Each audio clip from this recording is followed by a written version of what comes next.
하나님의 말씀은 마태복음 27장 45절과 46절 말씀입니다.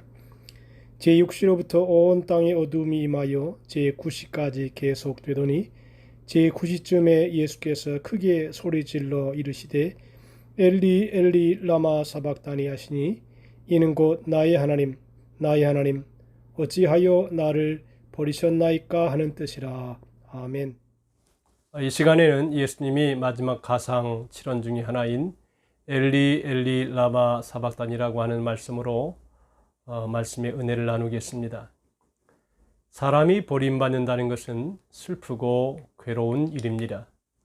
오늘 본문 말씀에 보면 예수님께서 하나님에게 버림을 받으셨습니다.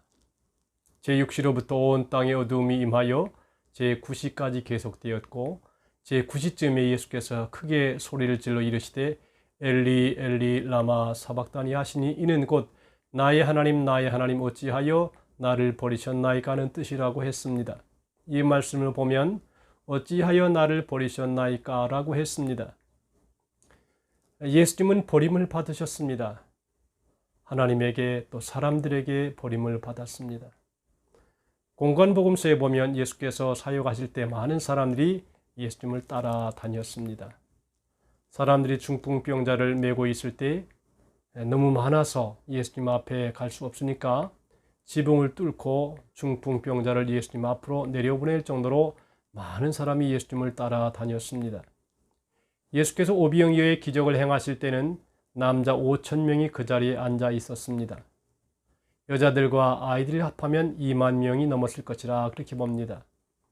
예수께서 예루살렘에 입성하실 때에도 많은 사람이 호산나 다윗의 자손이요 찬송하리로다 하시면서 또 주의 이름으로 오시는 이유 하면서 예수님을 따랐습니다. 그런데 예수님께서 재판을 받으실 때 예수님을 따르던 사람들이 돌변하여 십자가에 못 박으소서 십자가에 못 박으소서 하고 외쳤습니다. 또 예수님께서 십자가에 달려 돌아가실 때 예수님을 조롱하고 비우셨습니다.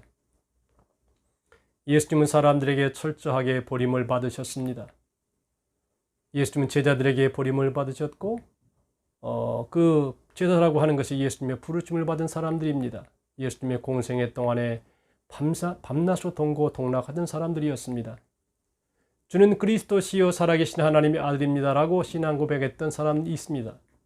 그와 함께 죽으러 가자 하고 결단했던 사람들입니다. 그런데 제자들이 예수님을 버리고 도망을 갔습니다. 베드로는 예수님을 3번이나 부인하고 예수님을 저주하기까지 했습니다. 가룟 유다는 예수님을 대제사장들에게 팔아넘겼습니다. 예수님은 제자들에게 버림을 받은 것입니다. 무엇보다도 예수님은 하나님께 버림을 받으셨습니다. 예수께서 엘리 엘리 라마 사박단이라고 했습니다.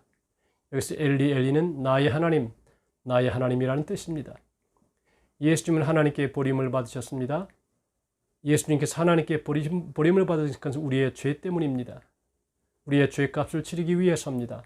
로마서 5장 23절에 죄의 삭은 사망이라고 했습니다. 죄의 값은 사망이기 때문에 예수님이 우리의 죄를 대신하여 하나님께 버림을 받으시고 십자가의 죽임을 당하시는 것입니다. 예수님이 대신 십자가에 버림받으심으로 우리의 죄의 값을 치르셨습니다. 요한복음 19장 30절에 예수께서 십자가 위에서 다 이루었다라고 말씀하셨습니다. 여기서 다 이루었다라고 하는 것은 값을 지불했고 완불했으며 청산했다라고 하는 말입니다. 우리의 죄의 값을 완벽하게 지불하여 청산하셨다는 의미입니다. 그러므로 누구든지 십자가에 죽으신 예수님을 믿기만 하면 원죄와 자범죄, 과거와 현재와 미래의 죄까지 다 사함을 받고 구원받아서 하나님의 자녀가 되는 영생을 얻게 됩니다. 51절에 보니까 이에 성소의 휘장이 위로부터 아래까지 찢어져 둘이 됐다고 말씀했습니다. 예수님이 우리의 모든 죄를 대신 지시고 십자가에 죽으실 때 성소의 휘장이 위로부터 아래까지 찢어져 둘이 되었습니다. 하나님과 사람 사이에 막혔던 죄의 장벽이 무너져 버린 것입니다. 그래서 하나님께 나아갈 수 있는 길이 열리게 되었습니다. 예수님의 이름으로 하나님께 나아갈 수 있는 길이 활짝 열리게 되었습니다. 히브리서 10장 19절 20절에 그러므로 형제들아 우리가 예수님의 피를 힘입어 성소에 들어갈 담력을 얻었다고 했습니다. 그 길은 우리를 위하여 휘장 가운데로 열어놓으신 새로운 산 길이요 휘장은 곧 그의 육체라고 했습니다. 우리가 예수님의 피를 힘입어 성소에 들어갈 담력을 얻게 되었습니다. 그 길은 새로운 살 길입니다. 히브리서 4장 16절에 그러므로 우리는 긍휼하심을 받고 때를 따라 돕는 은혜를 얻기 위하여 은혜의 보좌 앞에 담대히 나아갈 것이라고 했습니다. 그러므로 우리는 은혜의 보좌 앞에 담대히 나아가야 합니다. 예수님의 피를 힘입어 은혜의 보좌 앞에 담대히 나아가야 되는 것입니다. AD 313년 로마의 콘스탄티누스 형제가 기독교를 로마의 국교로 공인했습니다. 300년 가까이 기독교를 탄압하던 로마가 기독교 국가가 된 것입니다. 로마의 콘스탄티누스 황제는 어머니 헬레나의 영향을 받아서 기독교인이 되었습니다. 헬레나에 대한 이런 이야기가 있습니다. 헬레나가 예루살렘으로 성지 순례하러 갔습니다. 300년 전에 골고다 언덕에서 십자가에 돌아가신 예수님의 흔적을 찾아볼 수가 없었습니다. 그래서 헬레나는 인부들을 동원해서 십자가에 돌아가신 예수님의 흔적을 찾게 했습니다. 인부들이 땅속에 묻혀있는 3개의 십자가를 발견했다고 합니다. 그런데 예수님이 진 십자가가 어느 것인지 알 수가 없었습니다. 헬레나는 그 당시 교회 지도자들과 의논하여 병든 자, 마음에 상한 자, 절망하는 자 등 고통받고 있는 자들을 모았습니다. 그리고 그들에게 첫 번째 십자가에 손을 대보라고 했다고 합니다. 그러자 병이 더 악화되고 험한 사람으로 변했습니다. 그래서 그 십자가는 마지막 순간까지 예수님을 욕하고 저주한 강도의 십자가임을 알게 되었다고 합니다. 다음으로 두 번째 십자가에 손을 대보라고 했습니다. 그러자 눈물을 흘리며 회개의 역사가 일어났습니다. 그래서 그 십자가는 마지막 순간에 회개하고 천국에 들어간 강도의 십자가임을 알게 되었다고 합니다. 그 다음으로 세 번째 십자가에 손을 대보라고 했습니다. 그러자 병든 자 고침받고 마음이 상한 자가 치유받고 절망하는 자가 소망을 갖게 되는 역사가 일어났다고 합니다. 그래서 그 십자가가 예수님이 못 박혀 죽으신 십자가임을 알게 되었다고 했습니다.